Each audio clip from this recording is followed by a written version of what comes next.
Hello, cooking enthusiasts. We are going to jump right into today's recipe, which begins by seasoning some shrimp.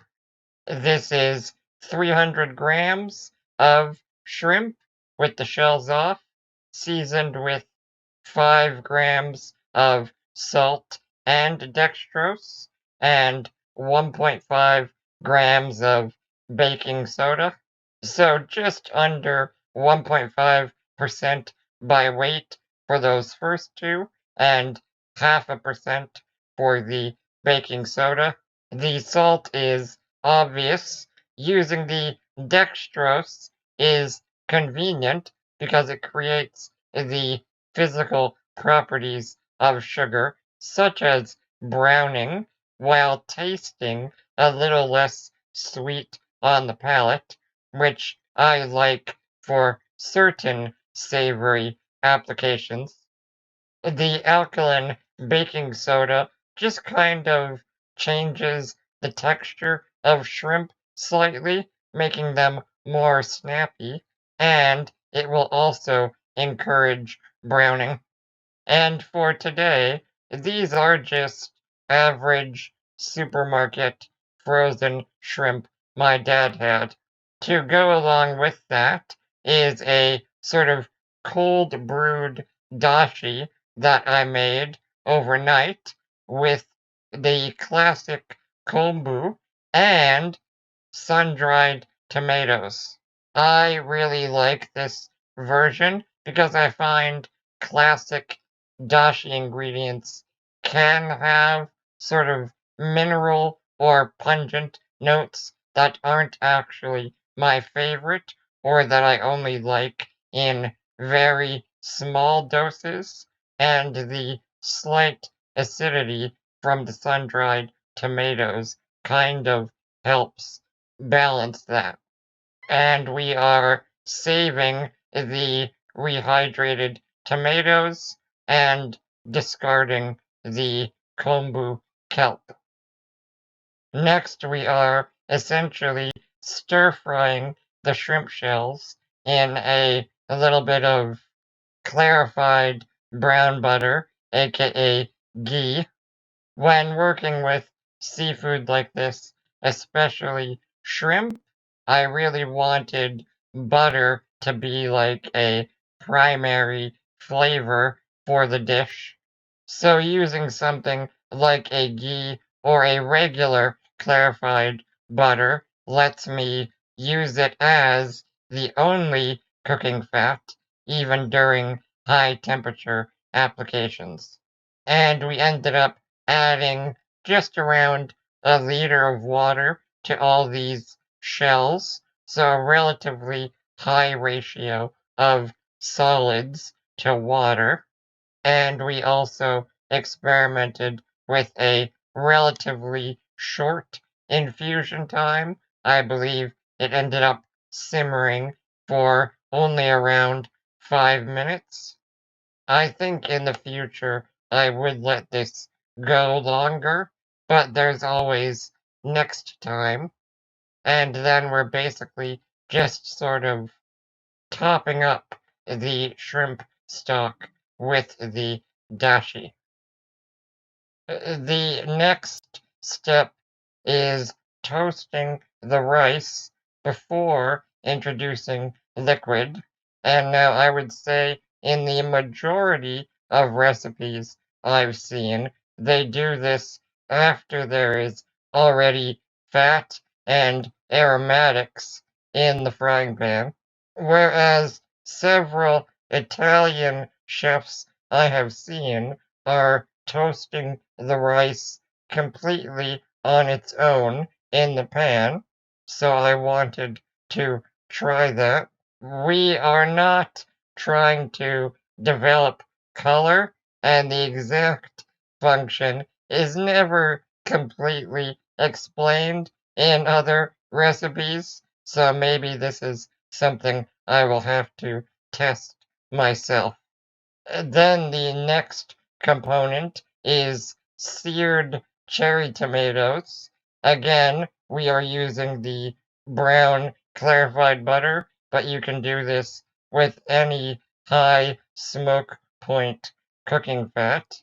And the real trick is to just place the tomatoes cut side down, and once they are in position on medium high heat, you let them go undisturbed for several minutes until you see black and brown around the edge. This kind of pan charred tomato is something I do for pasta and a lot of other recipes. And these actually could have gone a little darker, but they were still really tasty. Now, this is definitely one mistake we made executing the dish. We had some nice caramelized bits in the pan from the tomatoes, and we should have deglazed now and then after. Unfortunately, this ended up burning in the pan, although the actual shrimp turned out okay. But as you can see, with the high heat, the alkaline, and that dextrose, which is a type of sugar, we're getting browning and charring very quickly. Maybe a little too quickly, but as I said, at least the shrimp themselves were pleasantly charred, even if we had to discard the fond. So we did a quick little clean, and we have fresh fat going into the pan. And now we are switching to low heat for our aromatics, which is diced shallot, sliced garlic for a slightly different texture, and the chopped up rehydrated sun-dried tomatoes. This is also where we're adding our first little layer of actual salt, and we are just gently cooking these to become soft and sweet. Finally, we are going in with the rice, and again, in many recipes, you may see somebody cook the rice with the oil and aromatics for a little bit, but because we already pre-toasted the rice, we can go in with our liquid pretty much right away, which starts with white wine. After that evaporates pretty quickly, we are going in with our shrimp stock. We definitely want to use up all of the shrimp stock, and as we run out, we are just topping up the reserve of hot liquid with the dashi. And from there, it's just gentle simmering, continuing to stir frequently but not constantly, and topping up with liquid as needed. So now we are jumping ahead to the end because it was all pretty much the same for a good 20 minutes, incorporating a little bit of fresh whole butter because it has a slightly different flavor and it's also easier to emulsify into a mixture versus a clarified pure fat, and of course adjusting with salt and pepper.